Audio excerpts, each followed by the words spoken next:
பராசக்தி திரைப்படத்திற்கான தணிக்கை சான்று கிடைப்பதில் சிக்கல் ஏற்பட்டிருக்கிறது. அடுத்ததாக தணிக்கை வாரத்தினுடைய முன்னாள் உறுப்பினராக இருந்த திரு பக்ரிசாமி இணைக்கிறார். அவரோட பேசலாம். வணக்கம் பக்ரிசாமி. வணக்கம். முதல்ல ஒரு சின்ன கரெக்ஷன் என்னன்னாக்க, நான் உறுப்பினர் கிடையாது. நான் ரீஜனல் ஆஃபீஸரா இருந்திருக்கேன்.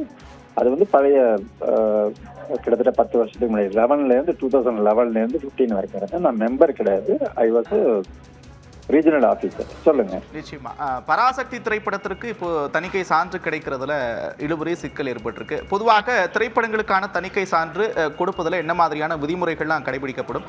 இப்போ நடக்கக்கூடிய இந்த 2 படங்களுக்கு இருக்கக்கூடிய சிக்கல் என்னன்னு பாக்குறீங்க?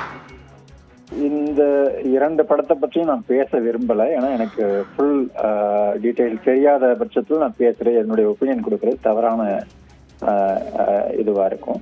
நீங்க ஜென்ரலா ஏதாவது கேள்விகள் எப்படி தணிக்கை வாரியம் செயல்படுது அப்படின்னு கேட்டா நான் சொல்ல முடியும். ஏன்னா ஒரு குறிப்பிட்ட படத்தை பத்தி எனக்கு எனக்கே புரிதல் இல்லாதப்போ நான் அதை பத்தி பேசுறது சரியில்லை. 2வது, ஒரு படம் சப்சிடைஸ்டா இருக்கு. I can talk about it.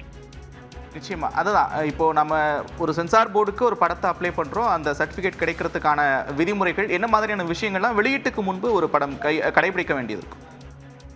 வெளியீட்டுக்கு முன்பு நாங்க படத்தை பத்தி ரொம்ப ரொம்ப டிரான்ஸ்பரண்ட் ப்ராசஸ். என்னன்னாக்கா, படம் அப்ளிகண்ட் அதாவது ப்ரொடியூசர் அப்ளை பண்ணுவாங்க. அப்ளை பண்ண பிறகு அது பிறகு கியூ பிரேக் பண்ண மாட்டாங்க. இப்போ ஃபுல்லி ஆன்லைன். ஸோ அதனால பிரேக் பண்ண மாட்டாங்க. அந்த கியூ பிரகாரம் படத்தை பார்ப்பாங்க. ரீஜனல் ஆஃபீஸர் அல்லது வேற ஏதாவது இஓ இருக்கலாம். இஓனா எக்ஸாமினிங் ஆஃபீஸர் இருக்கலாம். அவங்களுக்கு ஒரு 4 மெம்பர்ஸ் இருப்பாங்க.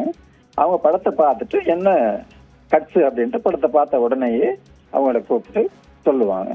இதுதான் ப்ராசஸ். ரைட்டிங்ல கொடுக்கறது அடுத்த நாள் கொடுக்கலாம், அல்லது இன்னைக்கு ஈவினிங் கொடுக்கலாம். அது அவங்களுடைய கன்வீனியன்ட்டை பொறுத்தது. நிச்சயமா இப்போ இந்த பிரச்சனையை பொறுத்த வரைக்கும் குறிப்பா நிச்சயமாக இனிப்பிலிருந்து கருத்துக்களை பகிர்ந்து கொண்டமைக்கு நன்றி திரு பக்ரிசாமி.